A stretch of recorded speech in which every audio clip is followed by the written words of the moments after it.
former One Direction star Liam Payne has been found dead overnight at a hotel in Argentina. This followed some sort of altercation of some kind at the hotel. Local police have now confirmed that the British singer fell from a third-floor balcony in the capital, Buenos Aires. As we've said, he was barely in his 30s. He was 31. Noel, so many people at home sharing their memories and thoughts about One Direction and Liam, and keep those coming in.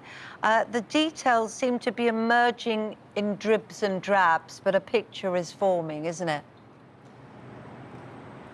It is, and we still don't know the cause of his death. That has not been made clear yet, but what we do know, Kate and Richard, is that he fell from the third floor of that hotel building, and we can show you live pictures now where that building is an active crime scene. We've got detectives working now, trying to establish a timeline of as to what led to Liam Payne, plunging to his death. And, let's remember and reflect on what we know so far. They said that they received calls from the manager of the hotel to reports of an aggressive man under the influence of drugs and alcohol. Ambulance and the fire service responded, and when they got there, they arrived to find a body with serious injuries. And I just want to read you a few tributes that have been coming in overnight from those who worked with Liam and those who knew him. Dermot O'Leary, who hosted X Factor, posted on Instagram, "I remember him as a 14-year-old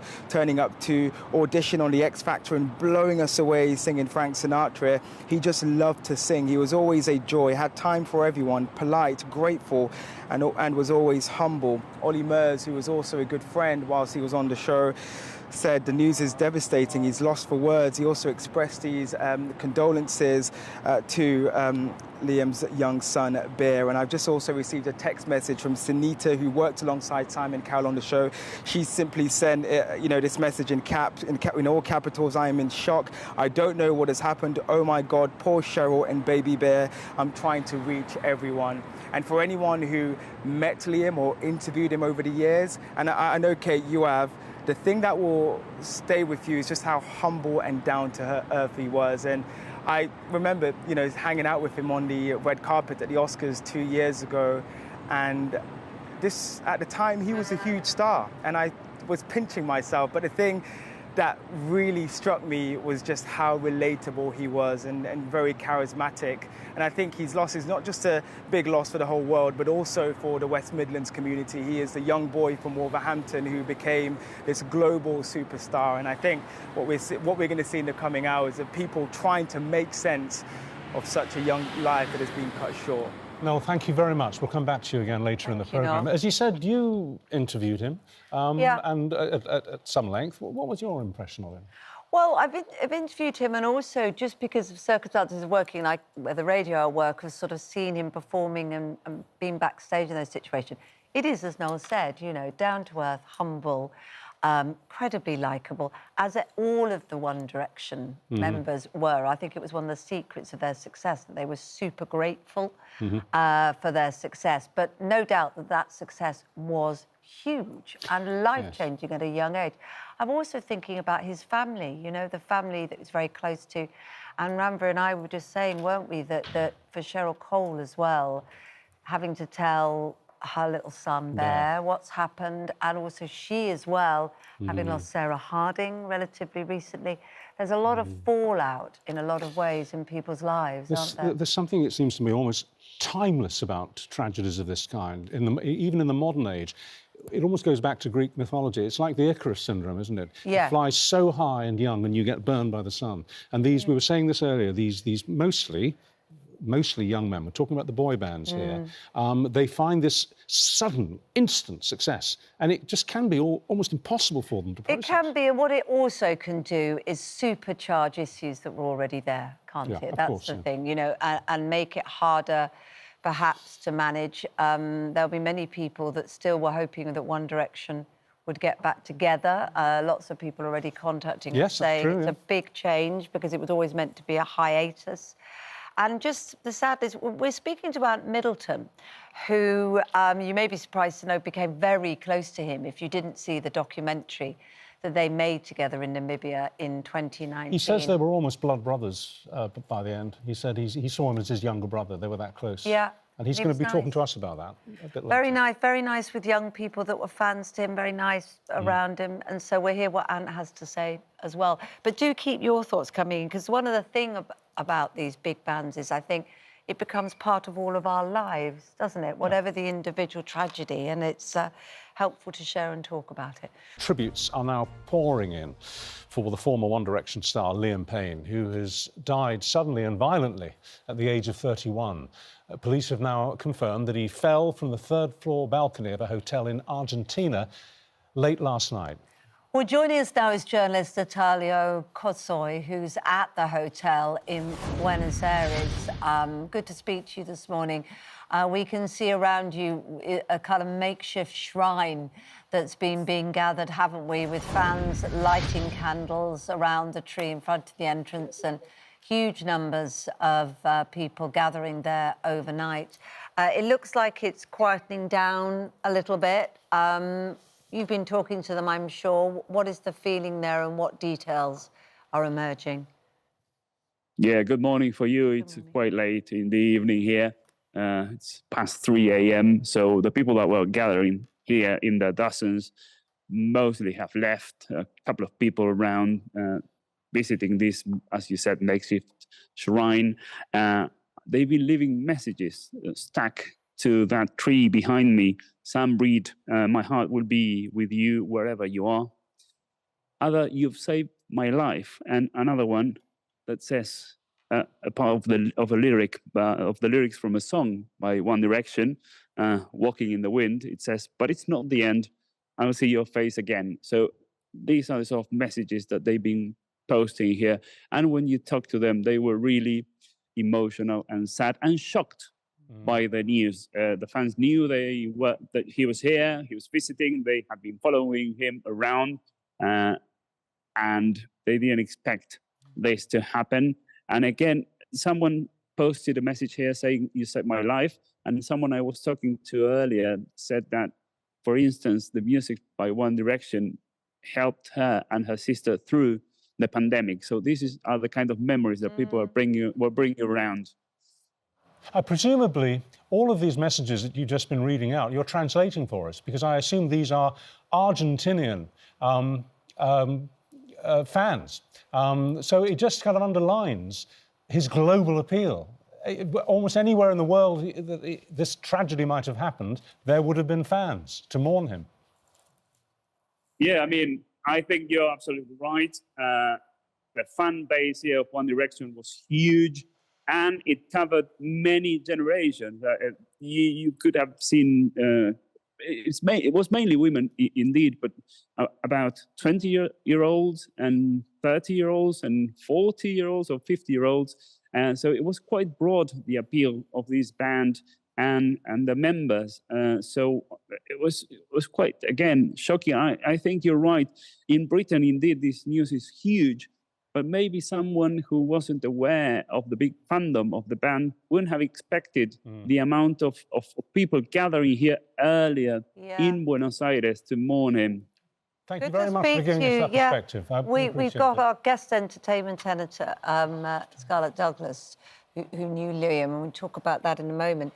People forget the international element of One Direction, don't they? Absolutely. They're one of the few boy bands of that type to really crack They were global. in a massive way. Absolutely. You know, they were going as a group together for 5 years. They were huge. Everybody knew them all over the world. Like you said, they really were global. So it's going to affect so many people, you know, and so many different age groups as well. And it's just so sad, and it is so shocking. Well, you worked with him. Tell us. I did, yeah. I was with him in Soccer Aid last year, and he was lovely. He was fun. He was talking to everybody, very chatty. Look, we had a great time there. That was me interviewing him, talking about Soccer Aid being such a great cause and his not so great football skills. But he was just... Which he always made fun of. That was what part of the huge exactly. charm of And he never him took himself seriously. He was always about having a good laugh and just being humble with everybody. He recently spoke with considerable pride, and rightly so, because dealing with these demons is horrendously difficult. His pride that he'd been clean for about 100 days. Yes. How was his health when you were working with him? I mean, how is this what, sorry? His health. Oh, how is that? Do you know what? He seemed great. He seemed very vivacious and full of life and very happy, and he was always bubbly. Yeah, exactly that. So to hear, obviously, that he was clean for 100 days is fantastic. But then that makes me think, exactly when did that start, those 100 days? 100 days isn't a very long period of time. I really hope that he didn't have a relapse. He was doing so well. He posted very close to these events happening, didn't he? Although it looked like perhaps they'd been filmed slightly earlier. And, of course, the news that's come out has absolutely touched so many people. So many people. There have been so many, so many tributes have been pouring in for Liam. So former X Factor host Dermot O'Leary, he said the worst news, I remember him as a 14-year-old turning up to audition on the X Factor and blowing us away singing Sinatra. He just loved to sing. Ollie Murs said this. This news is devastating. I'm lost for words. Liam shared the same passions and dreams as me, so to see his life now and so young hits hard. Harry Styles' mum as well, she did tweet, just a boy, literally. That's what more can you say, right? And then Paris Hilton said, so upsetting to hear the news of Liam Payne passing, sending love and condolences to his family and loved ones. R.I.P. my friend. Whilst former X Factor contestant Rylan said, extremely sad news, very, very tragic and so young. Rest in peace, Liam. All right, Scarlett, thank you very much for those reflections and for reading out just a fraction of the tributes that are coming in. The former SAS star, Ant Middleton, met Liam, as I said, in 2019, so about 5 years ago, when they were on the TV special Straight Talking together. And the two of them became really close as a result of filming in Namibia. And Ant, I'm delighted to say, joins us now from Australia. And you must be devastated because this guy to you, you've said, was like a younger brother. Yeah, firstly, excuse that I'm in a car. I'm currently filming in Australia. So I was actually doing live TV this morning on a morning show to promote my new documentary coming out. And they told me live on air because I was out filming and I quickly jumped on a Zoom call and I was just shocked. I was just, you know, I was lost for words, to be honest. He was such a positive, outgoing guy. Who I believe just lacked a sense of belonging when he left the band. And when we done our special together in Namibia, I could relate with that because when I left the military, I sort of lost my sense of belonging. And when he left the boy band One Direction, we had a great conversation on how that sense of belonging is lost and how we try and re-identify ourselves and re-establish ourselves. And we became very, very close after that. And, he would call me. I only lived about an hour away from him. So I'd just jump in the car, go to his, we'd have lunch, we'd spend some evenings together. And we just built that sort of brotherly bond together. So he would call me, and within an hour I'd be at his house and be talking through things. But yeah, what a loss, what a tragical loss, and I'm mortified, to be fair. And I mean, that sort of sense of wanting to be around him that you had a very special bond with, I think a lot of people felt just from passing by him, didn't they? There was something incredibly warm about his demeanour. When you were talking and sharing the challenges of being in something big, whether it be One Direction or the Forces and navigating life, did he share with you the demons that I think everyone's very concerned might have played a part in the days and weeks leading up to this moment? Yeah, you feel lost. It's like, who am I? What am I about? What do I do now? Where do I go from here? And you try and navigate down certain corridors, and you come to a dead end. And if you don't focus enough on something or a belonging, then you do get lost. And I felt that Liam had that sometimes. During the soccer aid, I remember during soccer aid, he phoned me up to come training with him, and he was so focused, he was so dedicated, because I knew that he was captain for the England team, and I knew he had that was his new belonging, and he was so focused and clean, and he was doing so well. And then obviously I believe that once those sort of things left him, he was looking for something again. Yes. And it's sad to see him sort of bumping his head against a brick wall sometimes. Was there ever a sense, I have to share this with you, I've said this before, that George Michael was a very close friend of myself and my wife. And after a while, after a few years, we began to sense that things weren't going to end well for him. I won't go into detail, but there was a real sense that he was on a bit of a bad slope. Did you have that sense about your younger brother, as you've called him, latterly, that maybe things might not turn out well for him? I wouldn't say might not turn out well for him, but I knew that if he didn't find something that he really loved, you know, he used to love painting. I used to go around his house, he used to paint, he used to draw, incredible drawer, incredible painter. And he really wanted to get into that. And then it was just jumping from those things, you know. And there was talk always of getting the boy band back together. Yeah. And when there was talk of that, he lit up. His face lit up. That was really his belonging, and that was really his I believe, his safe haven. Yeah. And yeah, it's just so sad to see sad, him. And of course, there are going that people direction.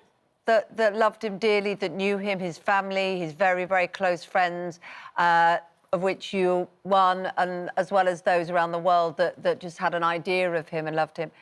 Did he talk about his son, Bear? Because my heart goes out to him this morning. Yeah. Yes, he did. You know, I was privy to lots of photos of Bear when we spent 4 days together in Namibia. You know, he obviously was a proud dad. Yeah, that was, again, when he spoke about Bear, his face lit up. And like I said, I was really privy to the first photos that weren't out, that he showed me. And obviously, you know, that I kept to myself. You know, for his privacy. But yeah, he was, again, that's something that did actually really light his face up when he spoke about his son. One last very brief question to you, if we may. What's become really clear in the last few hours since we woke up to this news is how there was something about him that touched people very deeply, like someone like you, and people who only met him tangentially, he had an effect on. If you could distill it, what was it about him that made him special in that regard? He was very emotionally intelligent. You know, he had great energy about him, and he could, you know, as much as I would sense something about him, he would sense something about me. You know, he's very intelligent like that, and his emotional intelligence was off the scale.